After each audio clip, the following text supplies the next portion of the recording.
जी तो नाज़रीन, बात करते हैं पाकिस्तान सुपर लीग PSL 9 का match number 12 Peshawar Zalmi vs Lahore Qalandar के दरमियान लाइव जारी है।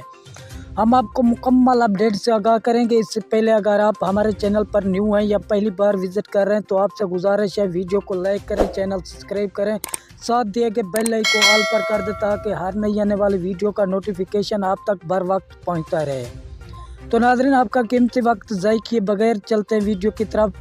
पाकिस्तान सुपर लीग 9 का match number 12 Peshawar Zalmi vs Lahore Qalandar के दरमियान लाइव जारी है।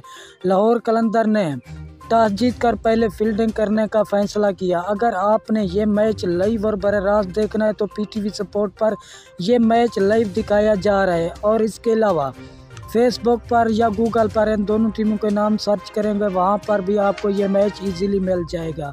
अगर आप इंडिया से ताल्लुक़ रखते हैं तो 10 स्पोर्ट पर यह मैच लाइव और बराह रास्त दिखाया जाएगा। नाज़रीन, अपनी कीमती राय हमारे साथ ज़रूर शेयर करना कि बाबर आजम की टीम जीतेगी या शहीन शाह अफरीदी की। शुक्रिया नाज़रीन।